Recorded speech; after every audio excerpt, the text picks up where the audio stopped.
جو موجودہ اسلام ہے جو بہت سے ٹکڑوں میں بٹ گیا، اس میں تو الگ الگ انٹرپریٹیشن ہو سکتے ہیں جس کی سورسز قرآن کے باہر ہوں، لیکن قرآن میں تو نہیں ہے دو باتیں۔ تو اب امیج یہ بنتی ہے کہ یہ قرآن کا اب جو لائے ہیں یہ سافٹ انٹرپریٹیشن لائے ہیں، پہلے ہارڈ انٹرپریٹیشن تھا، پہلے سختی والا تھا۔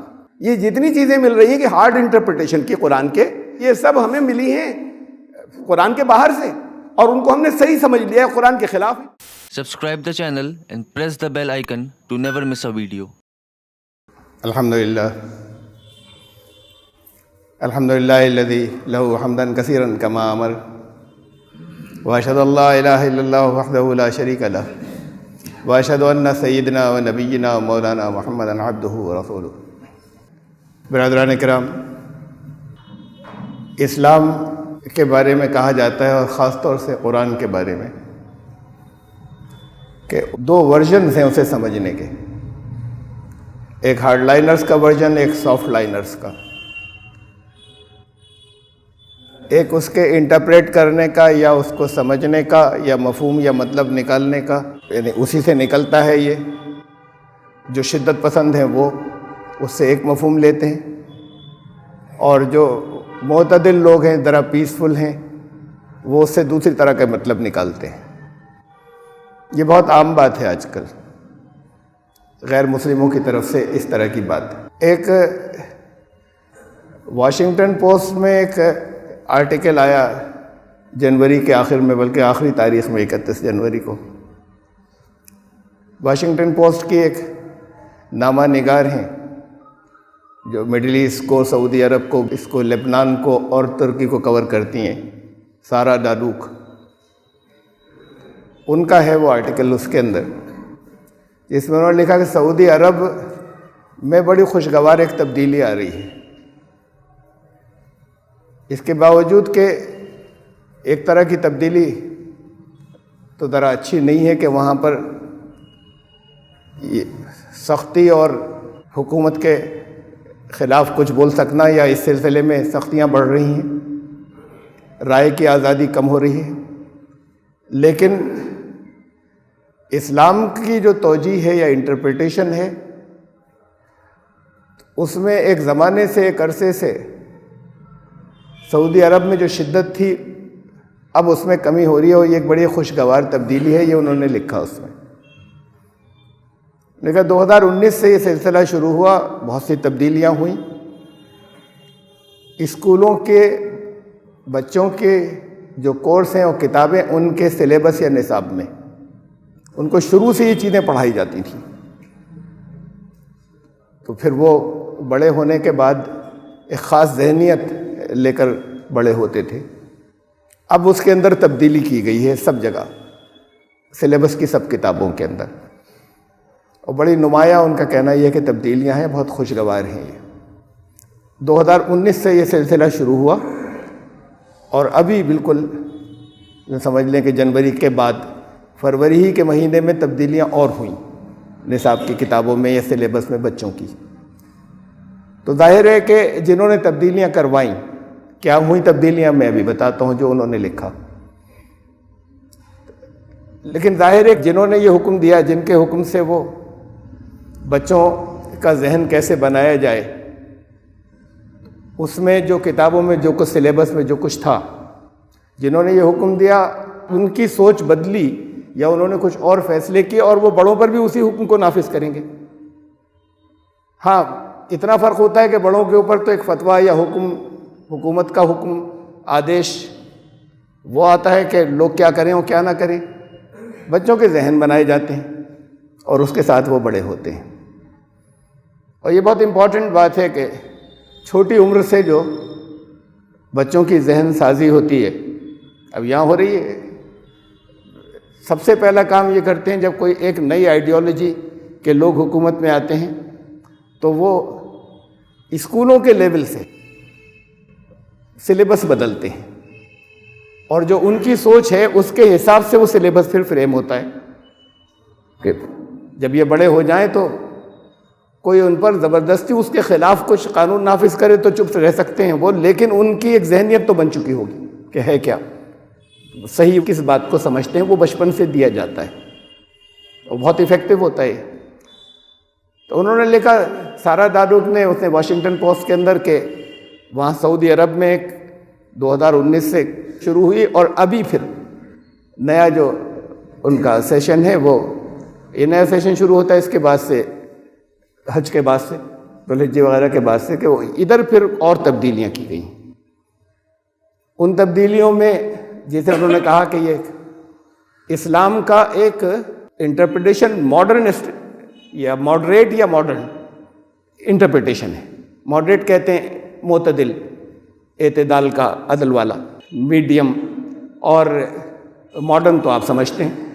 تو یہ اسلام کا یا قرآن کا انٹرپریٹیشن، اس کی جھلک اب نظر آ رہی ہے۔ اس میں کیا چیزیں اور کس طرح کی چیزیں ہیں؟ مثلاً انہوں نے کہا کہ عورتوں کو جو دبانے کا، یا عورتوں کو قرآن کی جو آیات ہیں ان کی جو ترجمانی تھی وہ یہ تھی کہ عورت دوسرے درجے کی صنف میں سے ہے، اور اس کو دب کر رہنا چاہیے، اور وہ مردوں کے تحت اور اس کے نیچے کے درجے پر رہے۔ یہ چیزیں جو کچھ بھی تھی کہ سلیبس میں سے، تھیولوجی میں سے، وہ نکال دی گئیں۔ اس میں جو ریفرنس، یا انہوں نے آیت کا نام تو نہیں لکھا، لیکن خاص طور سے جو کوٹ کیا ہے اس سے ان کا مراد تھی کہ قرآن کے اندر ہے الرجال قوامون علی النساء، عورتوں کو مردوں پر قوام بنایا گیا۔ اور پھر اسی آیت کے اندر، یہ سورہ نساء کی آیت نمبر 34 ہے، اور اسی آیت کے اندر آگے کہا گیا کہ یہ اگر کچھ تمہارے باتیں نہیں مانے، بغاوت کریں، تو کئی باتیں کہیں، اس کے بعد کا وَاضْرِبْهُنَّ، آخر میں پھر پٹائی لگا ان کی، مارو۔ تو انہوں نے کہا کہ یہ چیزیں جو ہیں جو اس میں تھیں وہ نکال دی گئیں اب سلیبس میں سے۔ پھر جو دوسری قوموں کے ساتھ تعلقات یا معاملات کا تھا، اس میں کرسچنز بھی ہیں، اس میں جیوز اور یہودی بھی ہیں، اور اس میں ان کے مسلک سے الگ ہٹ کر دوسرے جو اسلامی مسلک ہے جیسے شیعہ، ان کے خلاف جو کچھ تھا اس کو بہت ڈائلیوٹ کر دیا گیا، بہت کم کیا گیا۔ مثلا یہ کہ پہلے جو کچھ ان کو بچپن سے دیا جاتا تھا، وہ یہ دیا جاتا تھا کہ یہودی جو ہیں وہ صرف برے ہوتے ہیں۔ اب وہ چیزیں، اس کو نرم کیا گیا ہے کہ نہیں، اسرائیل کی پالیسی غلط ہے، لیکن ان میں اچھے لوگ بھی ہو سکتے ہیں۔ ایسے ہی عیسائیت کے سلسلے میں نرم رویہ ہوا، شیعت کے سلسلے میں کچھ نرم رویت ہوا، جو کچھ وہ دیتے ہیں، ابھی ہٹایا تو نہیں کیا ہے سلیبس کے اندر۔ مرتد کی سزا قتل ہے، اس حصے کو جو ہے وہ ہٹایا گیا کتابوں میں سے۔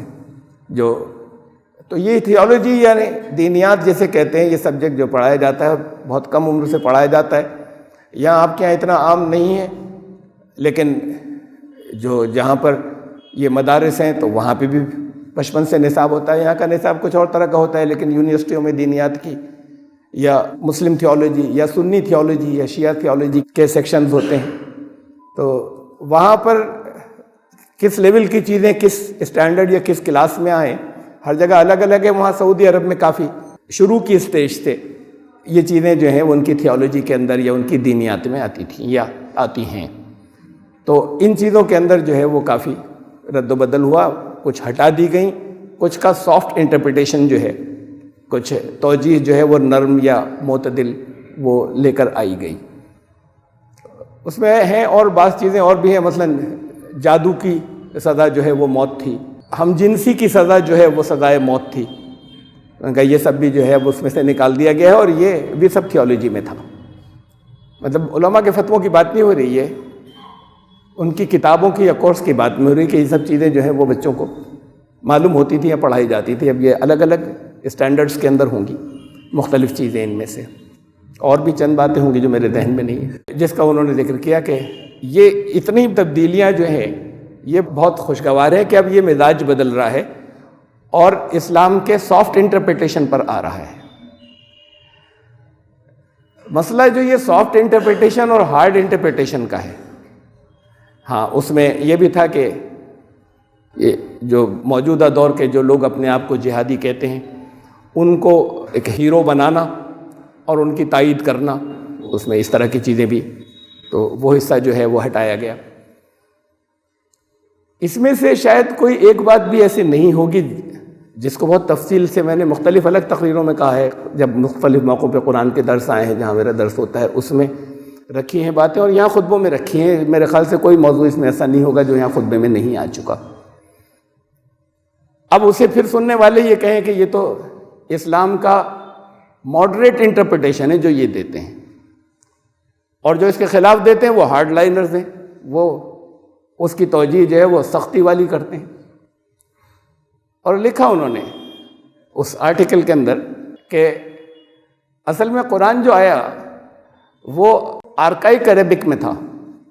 آرکائک کا مطلب بہت پرانی متروکہ زبان جو اب نہیں چلتی، تو اس زبان کے اندر وہ قرآن تھا، تو جس سے طرح طرح کے مفہوم لیے جا سکتے تھے۔ تو اب اس میں ہر ایک نے اپنے مزاج کے حساب سے اس کے مفہوم لے لیے، اور اب وہ دور آیا ہے کہ اب اس کے یہ مفہوم پیش کیے جا رہے ہیں جو معتدل ہیں، جو درمیانہ درجے کے ہیں، جس کے اندر سختی نہیں ہے۔ دیکھیے قرآن کا مسلک تو عدل ہے، بنیادی انصاف، جسٹس، افراط اور تفریط سے پاک۔ جو چیز جسٹس ہوگی، جو انصاف ہوگا، جو واقعی عدل ہوگا، وہ قرآن میں ہوگا۔ جو عدل کے خلاف بات ہوگی وہ قرآن میں نہیں ہوگی۔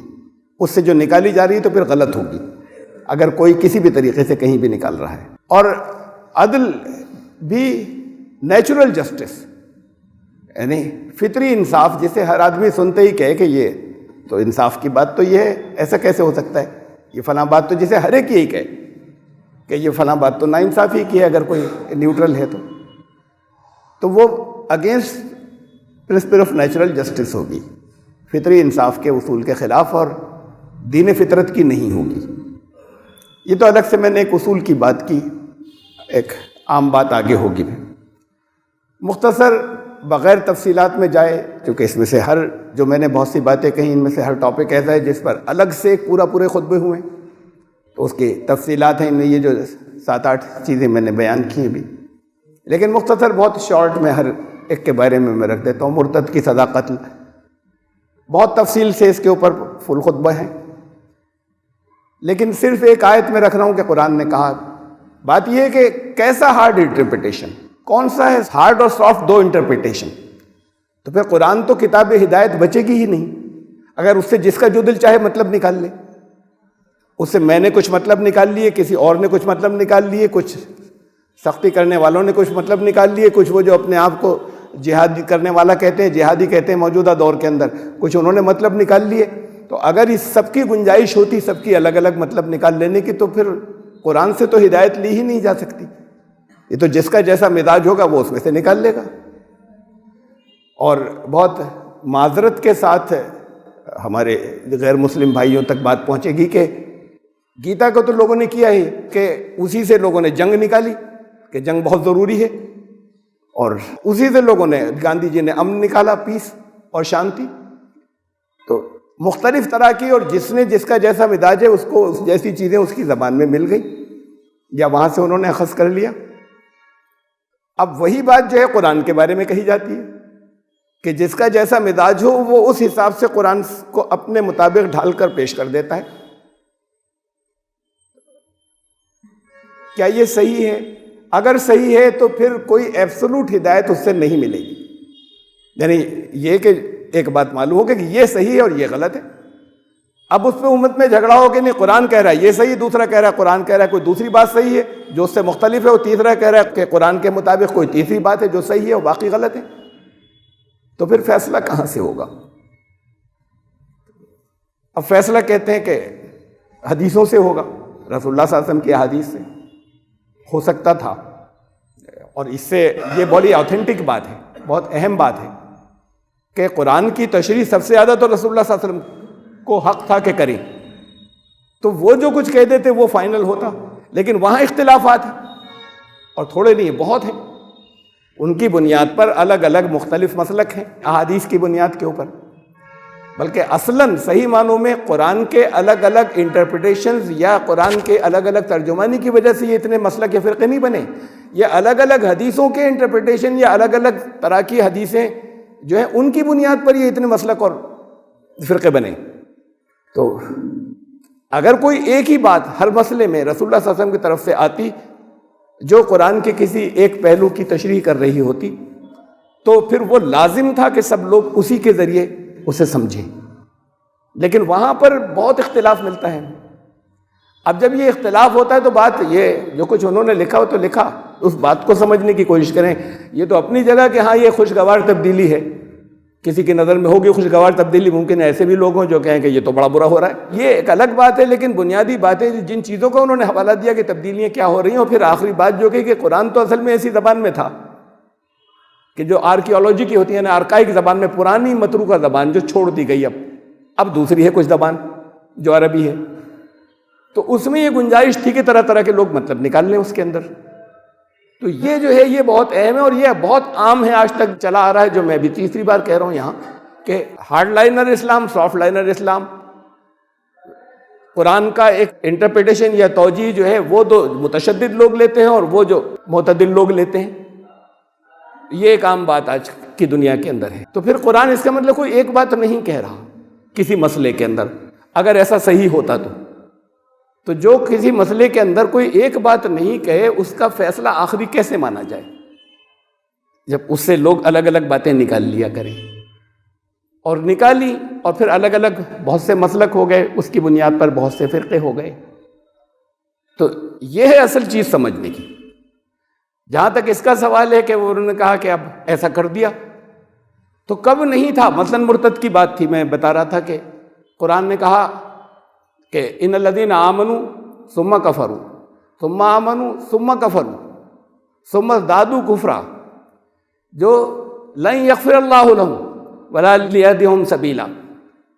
وہ جو ایمان لائے پھر کفر کر لیا، انہوں نے مرتد ہو گئے، پھر ایمان لائے، پھر کفر کر گئے، اور کفر کے اندر اگر بڑھتے چلے گئے اس کے بعد، اور پھر ایمان دوبارہ تیسری دفعہ نہیں لائے، تو ایسے لوگوں کو مغفرت نہیں ہوگی، اور نہ اللہ کا قانون انہیں صحیح راستے پر لے جائے گا، ہدایت دے گا انہیں.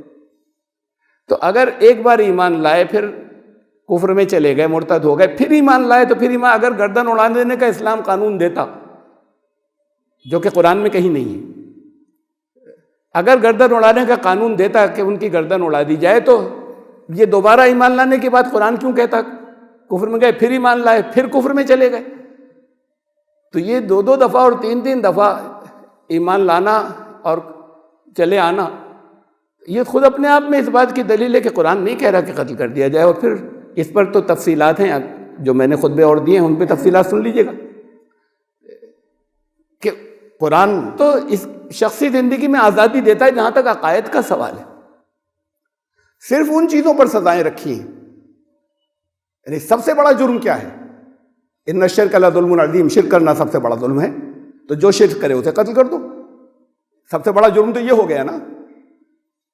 قرآن نے صرف ان جرائم کی سزائیں رکھی جس سے سوسائٹی اور معاشرے میں ایک کی گناہ سے دوسرے لوگ جو ہیں متاثر ہو رہے ہیں اور دوسرے لوگوں کے حقوق مارے جا رہے ہیں.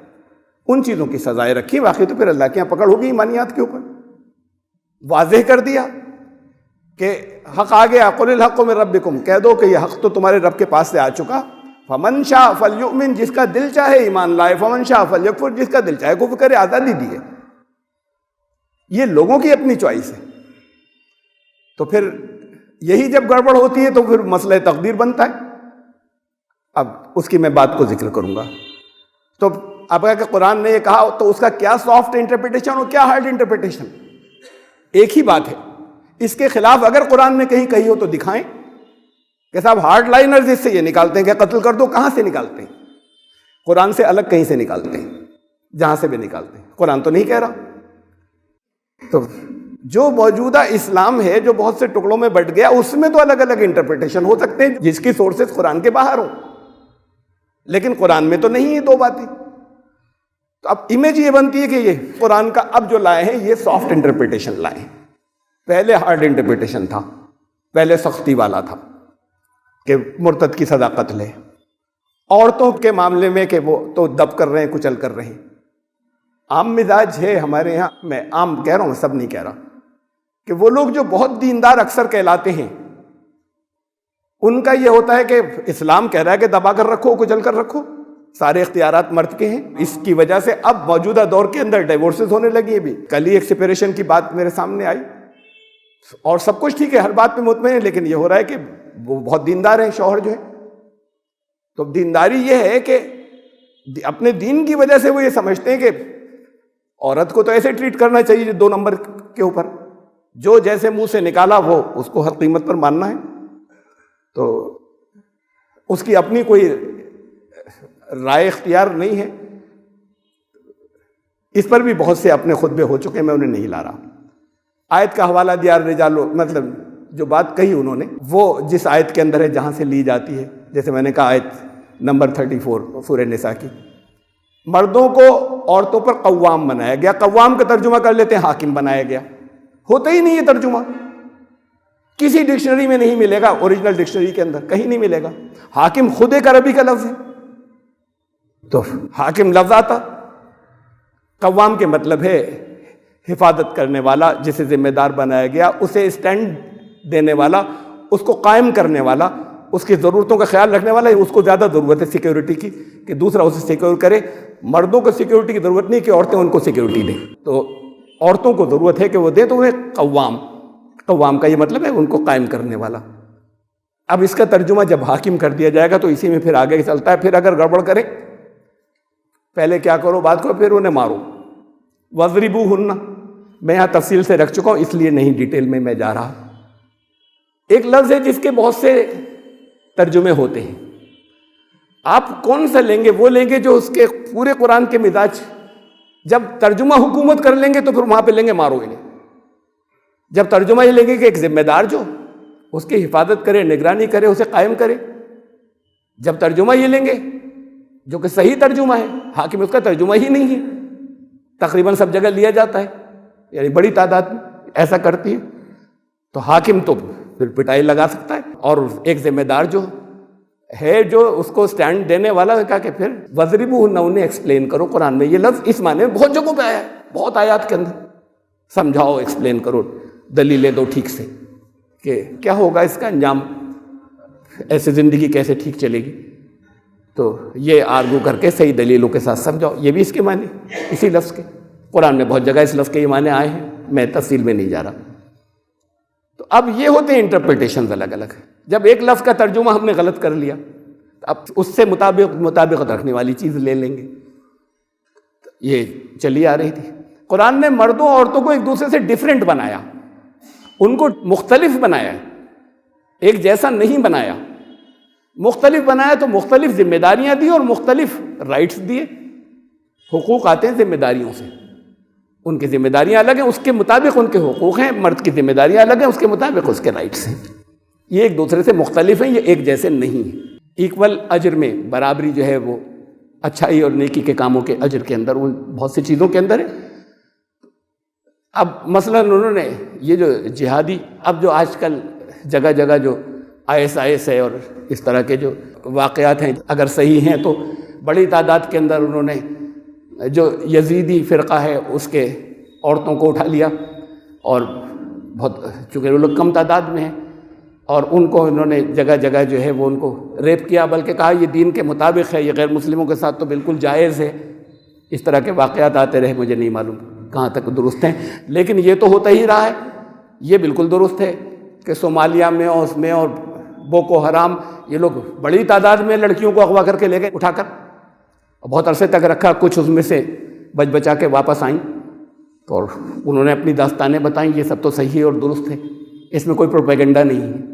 اسے وہ جائز سمجھ رہے کہ لے آئے، اب ہماری کیپٹیوز ہو گئی تو ان کے ساتھ سیکسولی جو دل چاہے کر لیں. ان کیپٹیوز کی، وار کیپٹیوز کی بات تو الگ ہے، لیکن وہ جسے عرف عام میں کہیں کنیز کہا جاتا ہے، ان کے سلسلے میں میں نے بہت تفصیل کے ساتھ میں بار بار رکھا ہے کہ قرآن کہتا ہے نکاح کے بغیر نہیں ہے اجازت کسی طرح کا تعلق قائم کرنے. سورہ نساء کی جو آیت نمبر 24 ہے اس کے اندر واضح ہے کہ کرنا ان سے نکاح. فَانْكِحُوهُنَّ بِإِذْنِ أَهْلِهِنَّ، جن کی کنیزیں ان کی اجازت سے ان سے نکاح کرنا. وَآتُوهُنَّ أُجُورَهُنَّ، ان کو مہر ادا کرنا ان کی. تو قرآن تو صاف صاف کہہ رہا ہے. اب اس کے کدھر سے سافٹ انٹرپریٹیشن اور ہارڈ انٹرپریٹیشن یا ڈیفرنٹ انٹرپریٹیشن آ رہے ہیں؟ جب تک ہم قرآن کی آیت کو چھوڑ نہیں دیں کسی وجہ سے۔ اب جادو کی بات ہے، قرآن نے کوئی سزا نہیں رکھی کسی طرح کی، کہا کہ جادو کفر ہے۔ قرآن نے ہم جنسی کی سزا مقرر نہیں کی۔ سورہ نساء کے اندر، یہ زیادہ تر سورہ نساء میں آ رہی ہیں چیزیں، چوتھی سورت، اس کے اندر آیت نمبر 15 کے اندر 2 مرد اگر یہ جرم کریں، بس اتنا کافی آذوہما، تو انہیں اذیت دینا، مطلب کوئی سزا رکھنا ان کے لیے نہیں رکھا۔ جب یہ عام چھوڑ دیا تو اس میں وارننگ دے کے ایک دفعہ چھوڑ بھی سکتے ہیں، زیادہ ہو تو کوئی چھوٹی سزا دے سکتے ہیں، بڑی دے، وہ اس وقت کا معاشرے کا جیسی ضرورت ہو، نظام ہو، اس لیے چھوڑ دیا۔ اس وقت وہ اپنا ویسا قانون اس کے لیے بنا لیں۔ یہ غلط ہے، قرآن نے بتایا قابل سزا جرم ہے، سزا خود رکھ لینا، نہیں ہے سزا اس کی قتل۔ اب چونکہ وہ ایک پوری بستی، اور بستی کی بستی تباہ ہو گئی تھی قوم لوط کی، اور سب اس کے اندر جو ہے نسل سے تھے، اور بے پناہ وہاں پر چاروں طرف یہ اس درجے کی برائی ہو گئی تھی کہ اللہ نے ان کو ختم کرنا ضروری سمجھا، پوری نسل کو اس علاقے کی، تو اس لیے اب یہ سمجھتے ہیں کہ اس کی سزا جو ہے وہ تو قتل کی جائے گی۔ تو اب ایسے اگر انٹرپریٹ کریں گے، اور جبکہ صاف لفظوں کے اندر قرآن میں موجود ہے، اس سے اگر انٹرپریٹ کریں گے تو غلطیاں ہوں گی۔ تو کدھر ہے ہارڈ؟ کون سا وہ چیز ہے کہ جو ہارڈ لائنرز کا ان جہادیوں کے سلسلے میں یا جہاد کرنے والوں کے سلسلے میں بہت مرتبہ بہت خطبے ہیں کہ کیا چیز جہاد ہے، جہاد کی کیا شرائط ہیں، اور کب وہ جہاد نہیں ہوگا، وہ ٹیررزم ہو جائے گا یا دہشت گردی ہو جائے گا، کب وہ جہاد کہلائے گا۔ تو اس کو بہت تفصیل کے ساتھ میں بہت مرتبہ رکھ چکا ہوں۔ تو ان میں سے کوئی بھی تو چیز ایسی نہیں ہے کہ جو قرآن میں کلیئر نہیں ہے اور جو قرآن میں واضح نہیں ہے، جس کے 2 انٹرپریٹیشن، 2 توجیحات نہیں کی جا سکتی، 2 انٹرپریٹیشن نہیں کی جا سکتے۔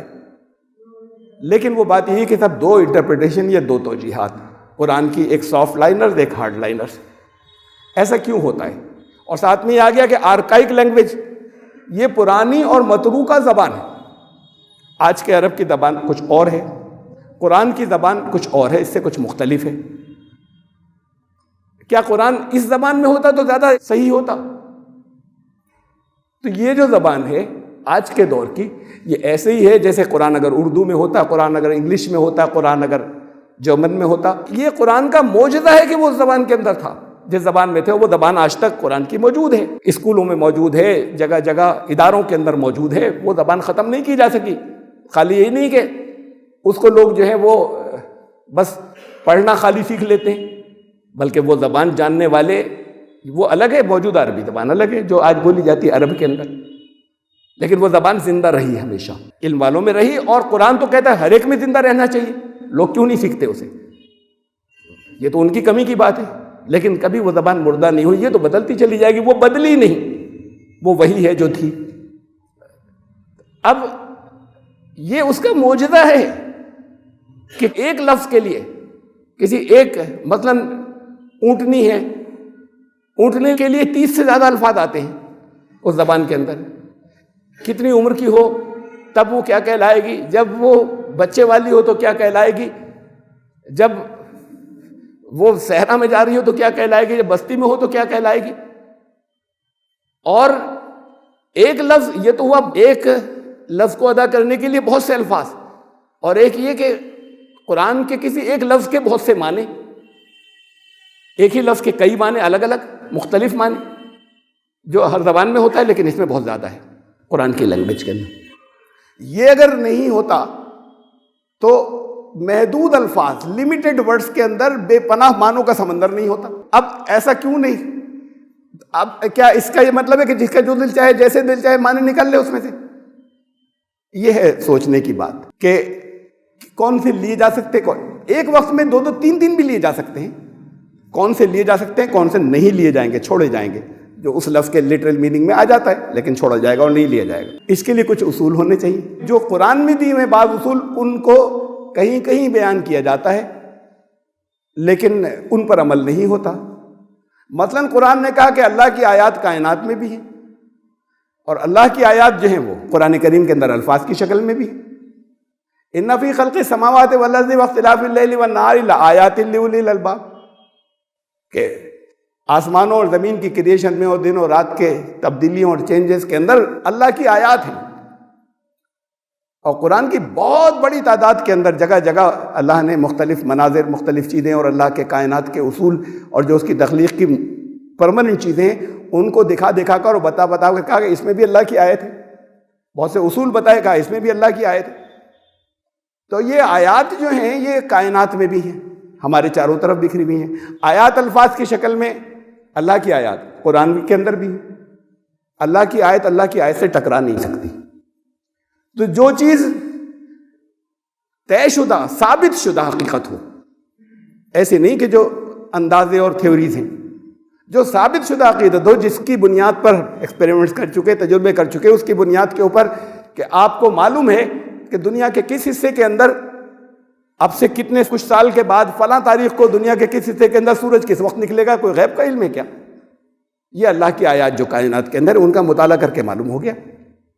وہ اللہ کی آیات ہیں کہ زمین کے گھومنے کی رفتار ہے، ان کی دوریاں ہیں، زمین کی سورج سے فاصلے ہیں، اس کا آربٹ ہے، یہ سب چیزیں معلوم ہو گئی، سب اللہ کی آیات ہیں.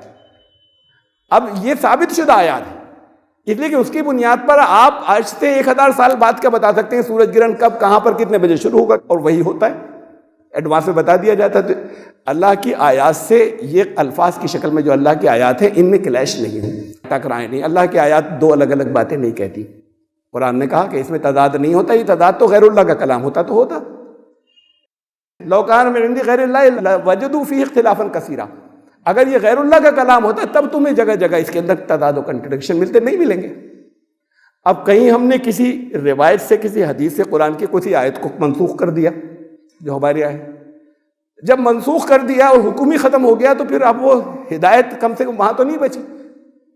بات قرآن کے بارے میں تو نہیں کہی جا سکتی، قرآن کا تو ایک شعبہ بھی منسوخ نہیں ہوگا. اگر منسوخ ہوگا تو اللہ کی طرف سے آئے گی بات کہ یہ منسوخ فلاں آیت.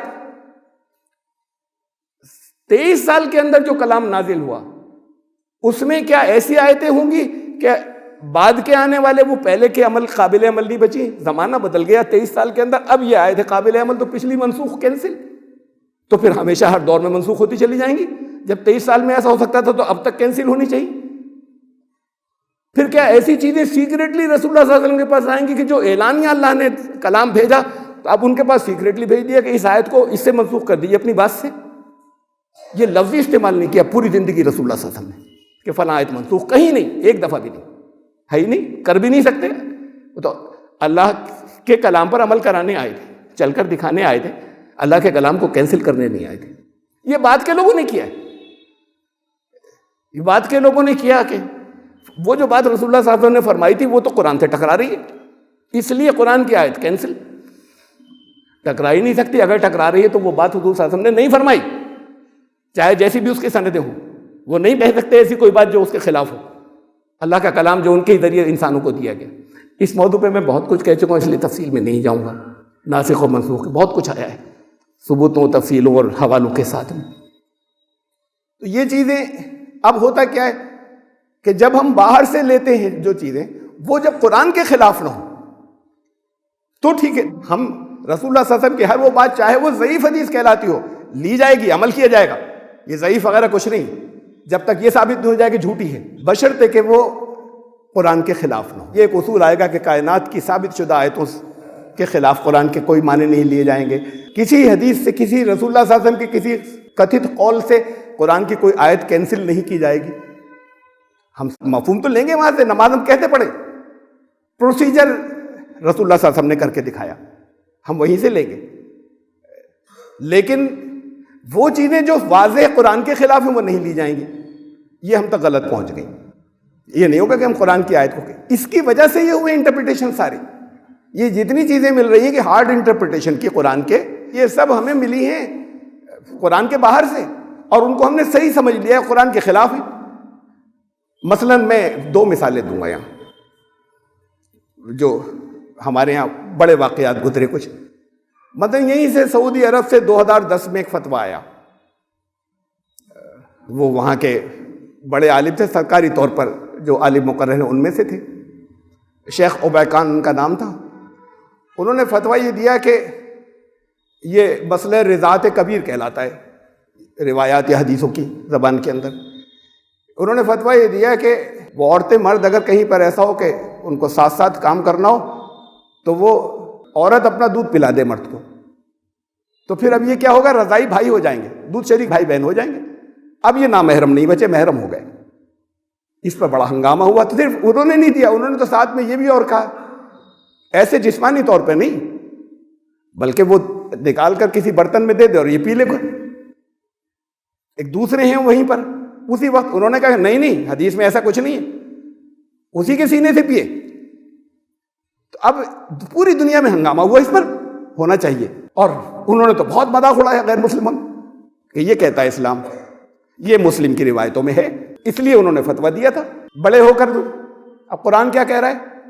بات یہ ہے کہ جب قرآن کے خلاف ہوگی تو قابل تسلیم نہیں ہوگی. مثلا ایک روایت سن لیجئے، اسی میں کئی ہیں. اب کہیں تو یہ کہ 5 گھونٹ دودھ پینے سے وہ بھائی ہو، کہیں ہوگا کہ 5 مرتبہ، کہیں ہوگا کہ نہیں 10 مرتبہ دودھ پیا ہو تب وہ محرم بنے گا ورنہ نہیں بنے گا.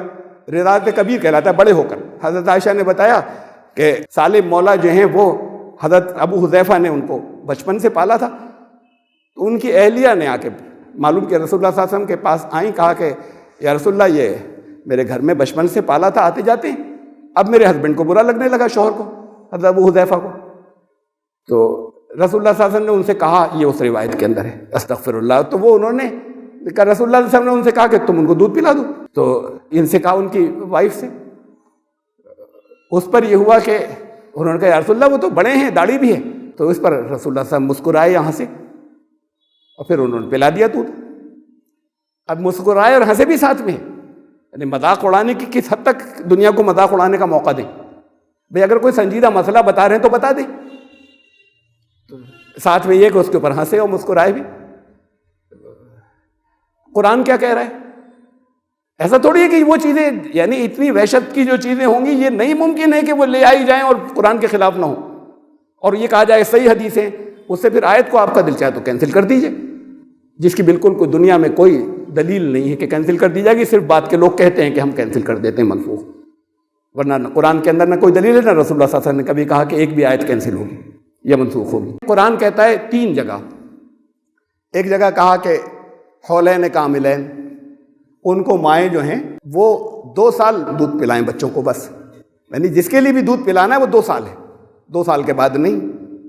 ایک جگہ کہا کہ وَفِصَالُهُ فِي عَامَيْنِ، 2 سال لگے دودھ چھڑانے کے اندر.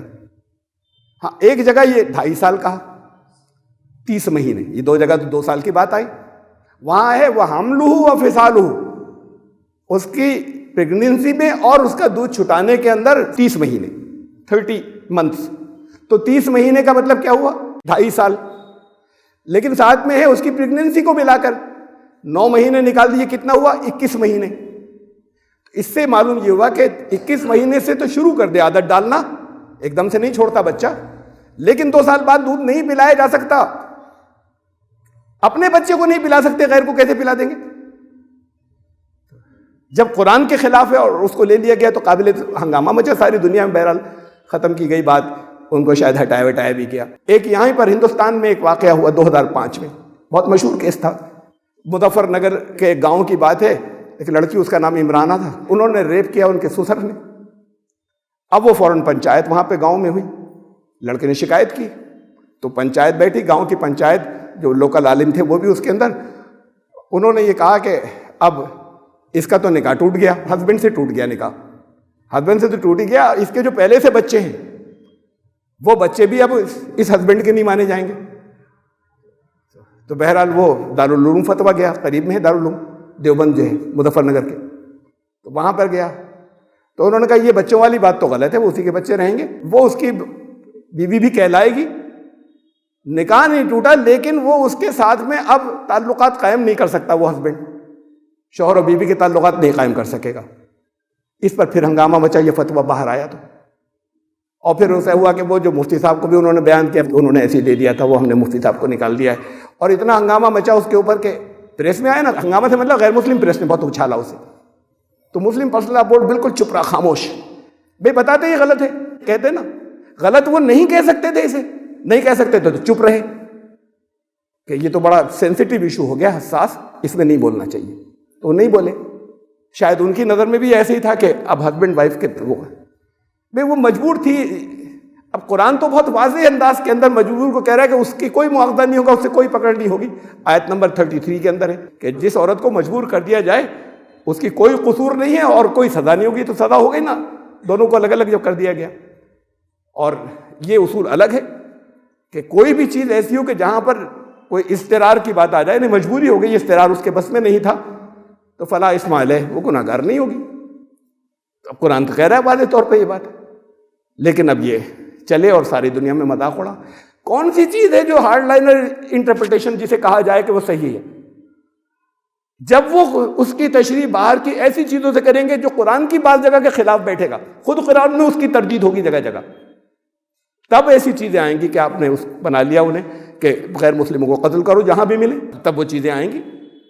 قرآن تو کہتا ہے کہ اللہ تمہیں ان سے دوستی کرنے سے منع نہیں کرتا، سورہ نمبر 66 آیت نمبر 8-9، اللہ تمہیں ان لوگوں سے دوستی کرنے سے نہیں منع کرتا جنہوں نے تمہیں دین کی وجہ سے تم سے جنگ نہیں کی، دین کی وجہ سے تمہارے دین کی عورتوں میں تمہارے گھروں سے نہیں نکالا اور نکالنے میں مدد نہیں کی، ان سے تم سے دوستی کرنے کو اللہ نہیں منع کرتا ان سے۔ اور پھر یہ کہا ان سے حسن سلوک کرنا اللہ نہیں روکتا تمہیں، اللہ ان سے روکتا ہے دوستی کرنے کو۔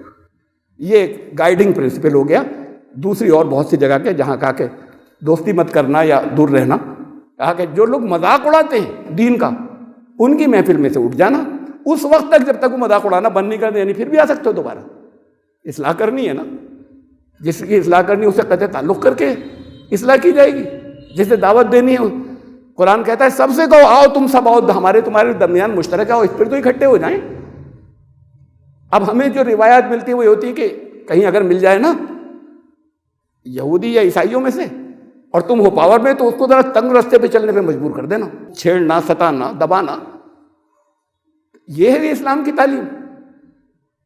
وہ جو کہتا ہے کہ تمہارے پاس پاور آ جائے تو ان کی عبادت گاہیں نہیں توڑی جائیں گی، سورہ حج کی آیت نمبر 40 میں۔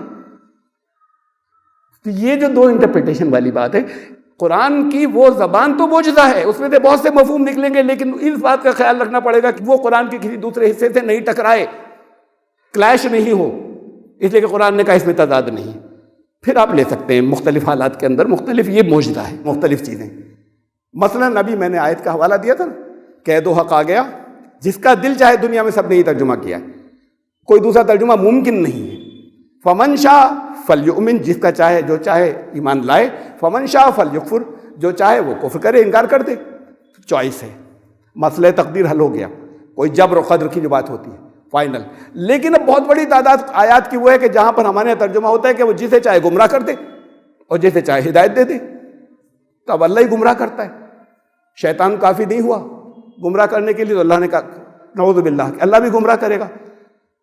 اب ترجمے اس کے دو ہوتے ہیں، یضل بہ من یشاء، اس کے ذریعے وہ جس کو چاہے گمراہ کر دے، یہ ترجمہ ہوتا ہے، اور اسی کا یہ ترجمہ بھی ہوتا ہے عربی میں کہ جو چاہے وہ گمراہ ہو جائے اس کے ذریعے۔ آپ کون سا لیں گے؟ وہ جو قرآن کی اس آیت کے مطابق ہے جو محکم ہے، یا جو اس سے ٹکرا رہی ہے؟ تو اب ٹکراتا ہوا ترجمہ لے لیں گے، اور پھر اس کے بعد یہ کہیں گے کہ یہ تو پرانی زبان کے اندر ہے جس کے بہت سے معنی نکلتے ہیں، جو بہت سے معنی نکلتے ہیں وہ رحمت ہے، لیکن ان میں سے کوئی وہ بھی معنی نہیں لیے جائیں گے جو قرآن کے کسی دوسرے حصے سے خلاف ہو۔ یہ اصول بھی قرآن نے دے دیا۔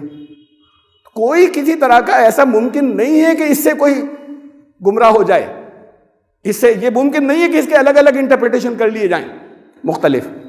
جو احکامات کے معاملے میں یہ ہو سکتا ہے کسی واقعے کے معاملے میں غور و فکر کرنے میں کہ یہ تمثیلی ہے یا سچ مچ ہوا تھا، اس میں شک ہو سکتا ہے، لیکن یہ ممکن نہیں ہے کہ عمل کرنے کی دنیا کے اندر ہم اس میں رہیں کہ یہ کریں یا یہ کریں یا یہ کریں، جیسا لوگ کر رہے ہیں ہمارے یہاں الگ الگ۔ وہ اس لیے ہے کہ قرآن کو پہلے نمبر پر نہیں لا رہے، دوسرے نمبر پہ آپ سنت و حدیثوں کو رکھیے، تیسرے نمبر پر فقہ اور عقل کو رکھیے۔ یہ صحیح ترتیب تھی۔ جب یہ ترتیب بگڑے گی تو پھر قرآن کے بہت سے انٹرپریٹیشن ہو جائیں گے، تو پہلے نمبر پہ تو رکھا نہیں، اب دوسری جگہ سے ہو رہا ہے انٹرپریٹیشن الگ الگ مسلکوں سے۔ تب یہ آئے گا کہ جب قرآن ہارڈ لائنر بھی ہے، قرآن سافٹ لائنر بھی ہے، اور بڑی اچھی بات ہے اب سافٹ لائنر آ گئے، اب قرآن کی جو ہے وہ اچھی توجہ کرنے لگے، امن والی کرنے لگے، پہلے قرآن کی جنگ کی کرتے تھے۔ یہ جو خود قرآن کے ماننے والے ہیں، یہ ان کی ذمہ داری ہے کہ اس تاثر کو ٹھیک کریں اور اس ترتیب کو ٹھیک کریں، اور دنیا میں اس مذاق کو اڑنے سے بچیں۔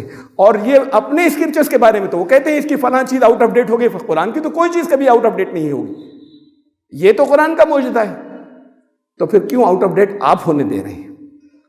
وہ آؤٹ آف ڈیٹ ہو جائیں گی جب آپ اس طریقے سے جب یہ مفہوم لیں گے کہ جو اس دور کے کون لوگ کیا سوچتے تھے، انہوں نے کس روایت کو کہیں جھوٹی سے کہیں گڑھ کر اور اس کے سے انہوں نے قرآن کی تشریح شروع کر دی، تو ہم ان چیزوں کو لیں گے کہ جو قرآن کے خلاف نہیں جاتی، ان سے ہم قرآن کے بہت سے عملی تفسیر بھی لیں گے کہ رسول اللہ صلی اللہ علیہ وسلم نے کیسے کیا تھا، ہم بھی ویسی کریں. لیکن جو چیز قرآن سے ٹکراتی ہوگی وہ چھوڑ دی جائے گی کہ حضور صلی اللہ علیہ وسلم نہیں بتا سکتے.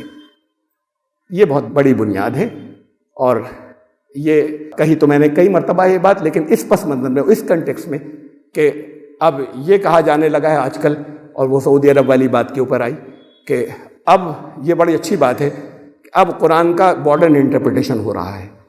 ماڈرن انٹرپریٹیشن یا ماڈریٹ انٹرپریٹیشن کیا؟ قرآن تو ہر دور میں تفسیر اس کی ہوتی چلی جائے گی نئی ماڈرن. ایسا کیوں ہوا کہ اب ہو رہا ہے؟